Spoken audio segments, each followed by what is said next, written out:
I'll try doing it. If I can't, then I'll do that. Recording. That means you have to record it.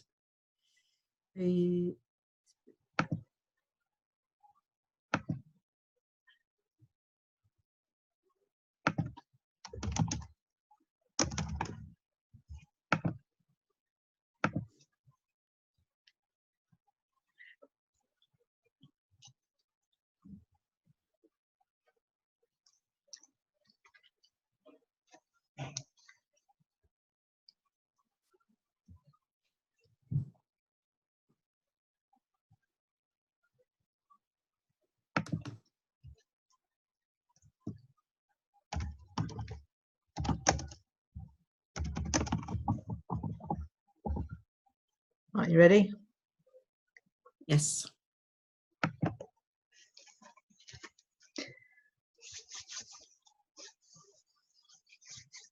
Hello, hello. Are we live, Andrea? I think we're just about there.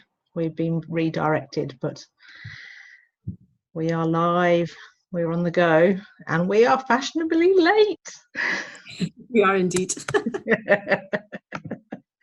Never mind, it's a woman's prerogative to be late. It is indeed, indeed. Welcome, huge welcome to everybody who's jumped on board with us. We are going to have a bit of fun today. As you can see, Andrea is suitably dressed for the occasion, and I understand that Australia Day is imminent, Andrea. It is, yes. This Sunday we will be celebrating Australia Day here in Australia. So we won't be going live this Sunday because I know a lot of us will be out and about partying, or having parties at home, or going to the fireworks, which is which I tend to do with my family every year. So that's always something that we look forward to. So explain to us, for those of us who do not know or understand, what exactly traditionally happens and why. Well, I'm not Australian, so from my knowledge, it marks the landing of the first fleet back in 1788. So it's basically the start of how Australia is today. There's still a bit of controversy about it, and there's some people that feel that it shouldn't be celebrated for the sake of the Aboriginals, because obviously it was an invasion of their land. But it's to celebrate how the culture that we have today. So what we tend to do is a lot of people will have house parties, put some snags on the barbie or some prawns on the barbie. as we're meant to say all the time. And we also all the main cities will have fireworks displays. So being here in Perth, we have the biggest firework display in the whole of Australia. So that's something pretty special that we go to. But then, having said that, this year it's also a little bit different. They're obviously over in the eastern states. There are some places that won't be doing the fireworks, and there's still talks whether they should be doing it due to all the bushfires that we've had recently. Obviously, there's been a lot of devastation over here over the last couple of months, which has had a big impact on a lot of people and a lot of people's lives, which is really something that's been pretty horrendous over here. So that's Absolutely. Basically the background of Australia Day. Absolutely. And I obviously have quite a lot of friends from the UK that have gone out, emigrated. Why do you think that so many people choose to emigrate to Australia?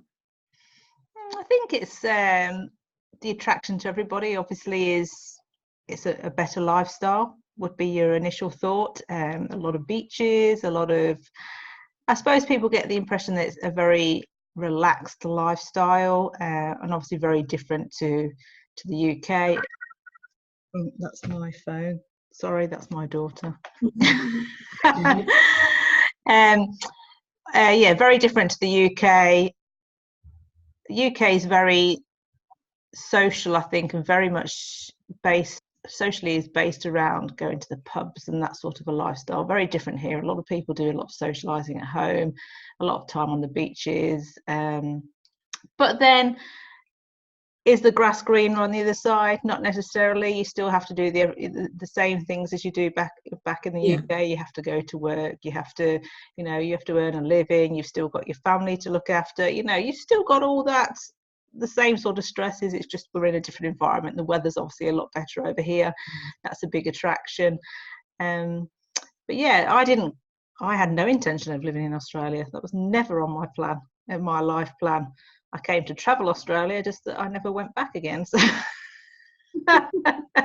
20 years later, I'm still here. Brilliant. the best laid plans. Yeah, That's right. That's never right. know ahead of us. So you've been there quite a long time now. Yeah. Is there anything that you still miss about good old Blighty? Anything you miss about the UK? In the first few years, I'd say I was really homesick. I did a lot of traveling in the first year, and then probably around the 2-year mark, I think you find that you get really homesick at that point in time. And I wanted to go back home, and I did. I went back, and you find that things are kind of still exactly the same as you've left it.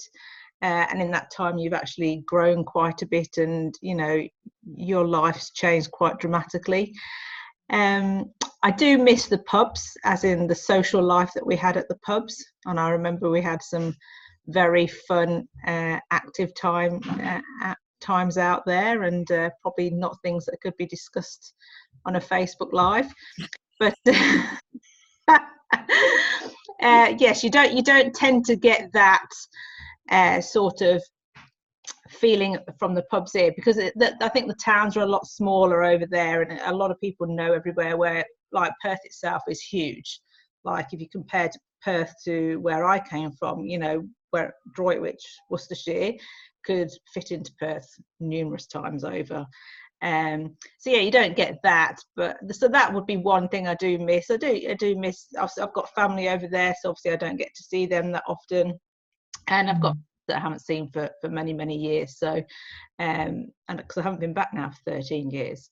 So when I do eventually go over there, it will be nice to go and do that. And the other big thing is obviously being in the UK, you can get to travel to Europe all the time. And it's really close, and it's not that expensive. Where here we're quite isolated. Like just to go to another part of Australia, for us to go to Melbourne, it's about a 4-hour flight. So it's a huge country. Yeah. So, obviously fantastic advantages. You've got the beautiful weather, the more relaxed sort of atmosphere. So apart from the traveling, is there any disadvantages apart from, the travel? No.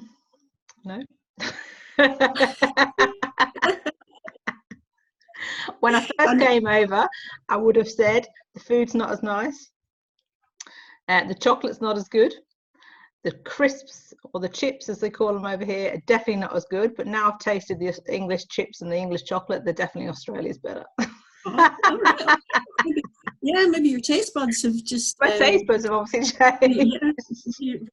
Real. But no, I can't say there's any real disadvantages.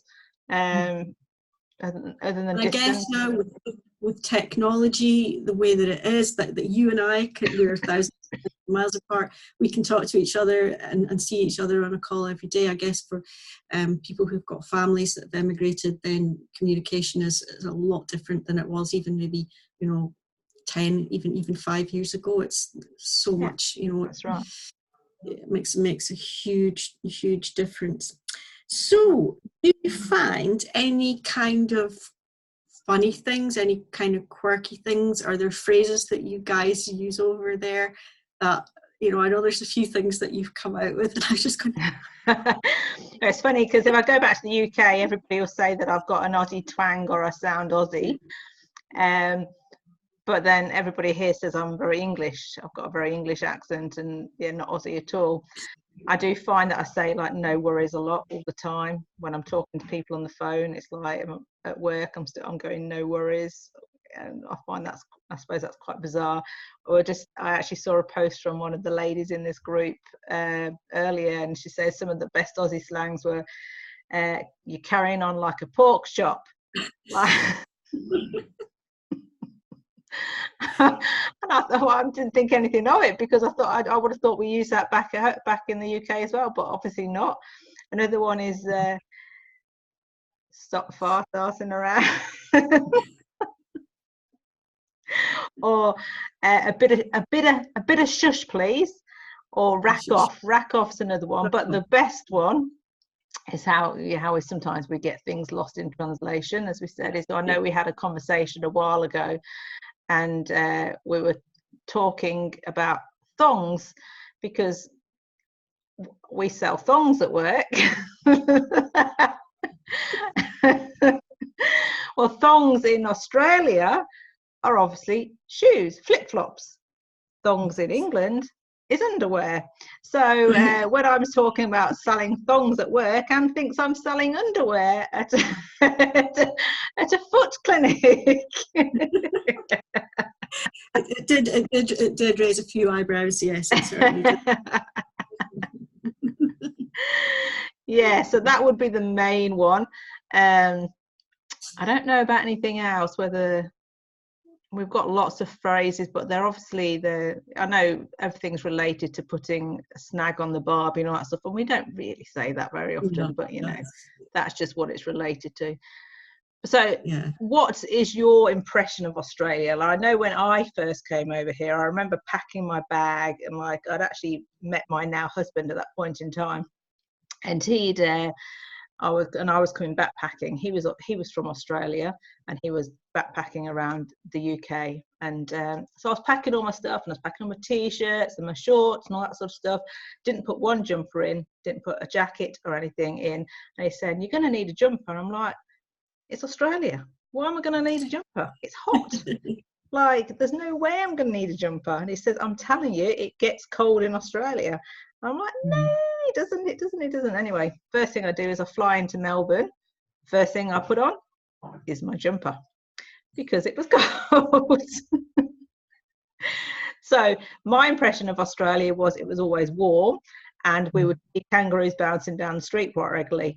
Obviously we do occasionally, but that's not always the case. So how about you? What's your impression of over here?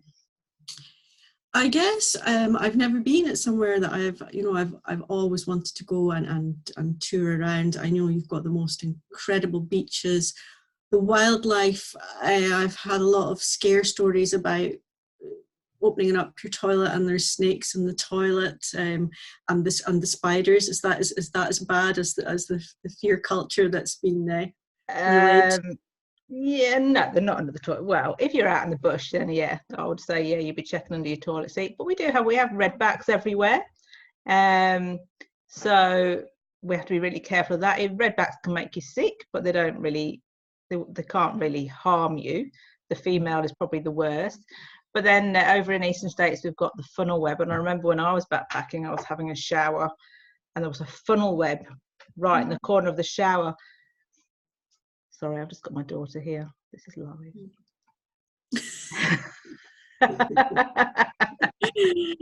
Never work with funnel webs. No, that's it. Never work with children. So there was a funnel web in the shower. I just remember standing there in the corner thinking, "Oh, I just would not take my eyes off it, because they are dangerous. They could kill you. They're deadly." So, but no, you don't really need to lift your toilet seats up. Yes, you'd probably need to bang your shoes if you're out in the bush. I know we went traveling, we had frogs in the toilet. That's a common thing further up north, having the frogs. Lots of snakes. Not that we see them on a daily basis, but there are lots of snakes around. So you do have to be a bit careful there. But I'm on my way. I'm just going to get my passport ready. I'll refrain from saying throw another prawn on the Barbie. Brilliant. Andrea, I hope you and everybody in Australia has an absolutely fantastic weekend. I'll not call you too early on Monday morning, and have public holiday here Monday morning, so we'll all be having a day off. Oh, wonderful, wonderful. So we are going to go live next Wednesday, which is the 29th of January. My goodness. Yes, we're nearly into February. We are nearly there. Amazing. So we are going to be discussing 3 things that we would have told our younger self that we know with knowledge now. 3 things we would have told our younger self. We are going to have 2 special guests on the call with us. If anybody would like to, if anyone in the group would like to join us on the call, we are beaming into you from Zoom, so we can have plenty of guests on the call. If you'd like to join us, give us some advice on what advice you would have given your younger self, then you are very, very welcome. If anyone in the group's got friends they would like to invite, then please let us know. We'd be delighted to have you here, and as always, your interaction is much, much appreciated. So I think we will let Andrea go and spruce herself up for the weekend a bit. Yeah. I'll get my tattoos ready. Your tattoos. We'll be looking for photos and selfies and yes, and live on the day. they will be there. Yes. All right. Wonderful. Thank you, guys. Thank you so much. And anything else you'd like to add, Andrea? No, it's a pleasure to be here again. I'm really enjoying that we're doing these lives. If anybody's got any subjects that they'd like us to discuss, we're always open to anything. We've got a few different subjects lined up, but yeah, we're open to any advice or thoughts out there. Please do share, and we'll be knocking on your door soon to come on as a guest. Watch this space. Absolutely. Thank you. All right, bye for now.